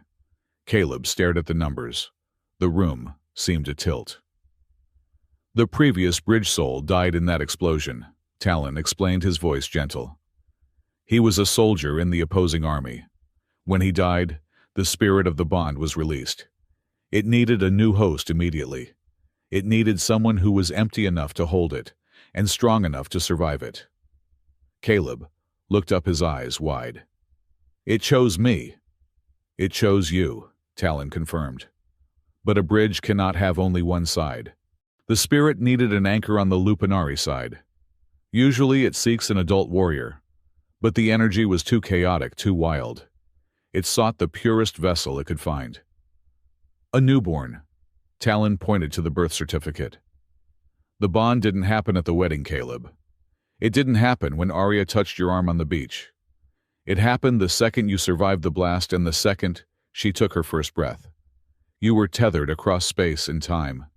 You felt her pain for years without knowing it. She felt your loneliness." Caleb dropped the data pad. He stood up and walked away from the table, his heart hammering against his ribs. He thought of the years of wandering, the feeling of being hollowed out, the way he had drifted from job to job, planet to planet, never feeling at home until he landed on Aldarian. It wasn't PTSD. Well, not just PTSD. It was gravity. He had been orbiting her for 5 years. "So," Caleb said, his voice shaking, "the wedding." "The universe does not like coincidence," Talon said. "You were marrying a good woman, Caleb Hart. But she was not your bridge. If you had married Dr. Clay, the bond would have been suffocated. The energy would have turned inward and killed you both. The cancellation, the wolf appearing, was a safety mechanism, a hard reset." Caleb turned around. He looked at Celine. She was watching him with tears in her eyes. "It wasn't an accident," Caleb whispered. "No," Celine said, standing up and walking to him. She took his face in her hands. "You were an appointment. You were on your way to us, before you even knew we existed." Caleb let out a breath he felt like he had been holding for 5 years. The crushing weight of the what-ifs. What if I hadn't taken that job? What if I hadn't fixed the sound system? What if I had fought harder for Mira evaporated? He wasn't a piece of driftwood floating in the ocean. He was a ship that had finally found the lighthouse. "Where is she?" Caleb asked. "She is in the upper dojo," Celine said. "Teaching the younger ones how to howl." Caleb kissed Celine's forehead. "I need to go tell my daughter that she is older than she thinks." The upper dojo was a flat plateau of polished stone at the very peak of the spire. The wind here was fierce, but the view was endless. Arya was sitting on the edge of the cliff, her legs dangling over a 3,000-foot drop. She was eating an apple. Caleb sat down next to her. He didn't say anything for a long time. He just took an apple from the basket next to her and took a bite. It was crisp and sour. "Talon is here," Arya said, not looking at him. "I saw his shuttle." "Yeah," Caleb said. "He brought some old paperwork." "Did he bring bad news?" Arya asked, a slight tension in her shoulders. "Is the ocean angry again?" "No," Caleb said. "The ocean is fine, the news is clarifying." He looked at her side profile. She had her father's nose, Ravel's sharp aristocratic bridge, but she had a softness around the mouth that was all her own. "Did you know," Caleb started watching a cloud drift by below their feet, "that your birthday is the exact same day I got this tattoo?" Arya stopped chewing. She turned to look at him. "The exact day? The exact minute," Caleb said. "Down to the second." Arya frowned, her golden eyes processing the information. She was smart. Too smart for 13. "So," she said slowly, "when you were lying in the mud bleeding, you were taking your first breath," Caleb finished. "The energy that hit me didn't just give me a wolf. It gave me a line. To you." Arya looked down at the apple in her hand. "That explains why I used to dream of fire," she whispered. "When I was little, I used to wake up crying because I felt like I was burning. The healers couldn't find anything wrong. Father Ravel, he just told me to toughen up." "I was burning," Caleb said. "I was in the hospital recovering from the radiation burns. You were feeling me." Arya looked up at him. Her eyes were wide. "And when I felt lonely, when I felt like no one in the Citadel saw me, I felt like I was drowning in an empty room," Caleb said. "I bought a ring for a woman I didn't truly love because I was so desperate to stop the quiet." They sat there in silence, the wind whipping their hair. The connection between them, the silver thread of the bridge soul, hummed with a resonance that was almost musical. "It wasn't an accident," Arya said softly. "You didn't just happen to be at the wedding." "Nope," Caleb smiled. "I was commuting." Arya let out a laugh, a sharp, happy bark. She leaned her head on his shoulder. "That is a very long commute, Dad." "Traffic was terrible," Caleb agreed, wrapping an arm around her. "Lots of explosions, bad food." "I am glad you made it," Arya said. She closed her eyes. "I am glad it's you. I don't think I would have liked a dad who was perfect. Perfect is boring." "I am definitely not perfect," Caleb said, looking at his grease-stained fingernails. "But I'm here." "That is all that matters," Arya said. They sat there until the sun began to set, painting the stone forest in hues of violet and gold. The two halves of a single soul finally sitting on the same bench. The ceremony took place 3 days later. They didn't call it a wedding. That word felt too small, too human, and, frankly, a bit jinxed, given Caleb's track record. They called it the renewing of bonds. It was held in the sanctuary of the Silver Echo. The stone circle had been fully restored, the runes glowing with a steady, peaceful blue light. There were no formal invitations. People just came. Veterans from the Shard Legion stood in their dress blues next to Lupanari warriors in ceremonial bone armor. Safari diplomats floated in anti-grav chairs next to human mechanics, wiping their hands on oily rags. At the center of the circle stood 3 people. Caleb wore a tunic of dark gray silk, simple and functional, with the silver wolf tattoo clearly visible on his arm. Celine wore a gown of starlight-woven fabric that shimmered with every movement, looking every inch the High Lady, but with a softness in her eyes that Ravel had never possessed. And Arya stood between them, holding their hands. Elder Talon presided over the ceremony, but he didn't do much talking. He said the ocean had spoken enough on the matter. "We do not bind these three," Talon said to the crowd. "We simply acknowledge that they cannot be separated." He turned to Caleb. "Caleb Hart Wardensmith, what do you bring to this fire?" Caleb looked at Selene, then at Arya. He didn't have a prepared speech. He spoke from the chest. "I bring my hands," Caleb said, his voice carrying clearly over the silent crowd, "to fix what breaks. I bring my shield to stand between this family and the dark. And I bring my past not as a burden, but as a map of where not to go. I promise to use this strength, not to rule, but to serve." Talon nodded and turned to Selene. "Selene Thornclaw High Lady, what do you bring?" Selene squeezed Caleb's hand. "I bring my voice," she said, "to speak for those who have been silenced. I promise to break the traditions that hurt us and keep the ones that heal us. I promise that this house will never again sacrifice a child for glory." Talon turned to the smallest figure. "Arya Thornclaw Bridgesoul, what do you bring?" Arya looked out at the crowd. She saw Ravel standing in the back wearing his laborer's clothes, watching with a quiet pride. She saw Miller raising his teacup. "I bring the future," Arya said clearly. "I promise to build bridges that don't need magic to hold them up. I promise to create a world where no one is a tool, and everyone is a guest."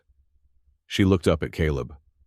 "And I promise to keep Dad away from the cooking fires because he burns everything." A ripple of laughter went through the crowd. Caleb grinned, squeezing her hand.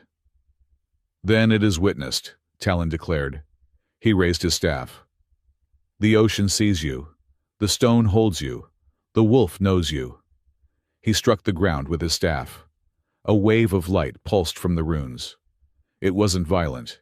It was a gentle, warm wash of energy that swept over the crowd, smelling of sea salt and pine. Above them, the sky shifted. The clouds parted, revealing the three moons of Aldarion perfectly aligned. And then the sound came. It wasn't a single howl. It was a harmony. The moon-bound howl rose from the forest, deep and resonant. The Shimmer Sea answered with a low, rhythmic thrum. The two sounds met in the middle, right in the center of the circle, weaving together into a song of perfect balance. Caleb felt the vibration in his bones. His tattoo glowed, not with pain, but with a comfortable warmth. He looked at Selene. She was crying, just a little smiling through the tears. He looked at Arya. She was beaming, her face tilted up to the sky, drinking in the song. He pulled them both into a hug. It was unceremonial, messy, and perfect. "We did it," Caleb whispered into Selene's hair. "We actually pulled it off." "Don't get cocky, Wardensmith," Selene murmured, kissing his neck. "Now we have to host the reception, and Miller is in charge of the fireworks." "Oh no," Caleb groaned, laughing. Later that night, the party was winding down. The fireworks, which had been surprisingly tasteful, despite Miller's involvement, had faded. Caleb, Selene, and Arya stood on the cliff edge, overlooking the Shimmer Sea. It was the same spot where 3 years ago, a terrified mechanic had polished a ring and begged the universe for one normal day. The universe had said no, and thank God for that. The ocean below was calm, glowing with a soft, bioluminescent blue. The air was cool. Caleb leaned against the stone railing, his arm around Selene's waist. Arya was leaning against his other side, her head resting on his arm right over the tattoo.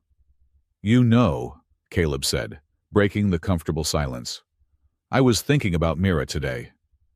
"Oh," Selene asked, raising an eyebrow. "Should I be jealous?"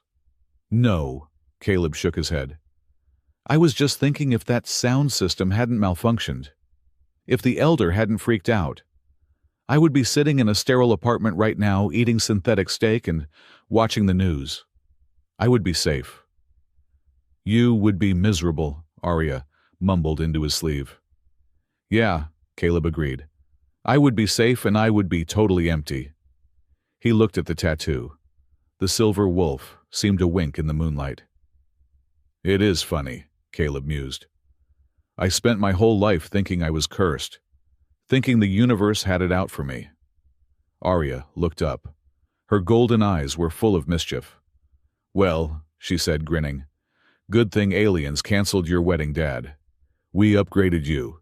Caleb threw his head back and laughed. And it was a loud, joyous sound that echoed off the canyon walls, joining the wind and the sea. Yeah, kiddo, Caleb said, pulling his family closer as the moons watched over them. You really did. Celine rested her head on his shoulder, and together, the three of them, the mechanic, the noble, and the bridge, watched the sunrise paint the world in colors that had no names, ready for whatever the galaxy decided to throw at them next. They were a pack now, and the pack survived.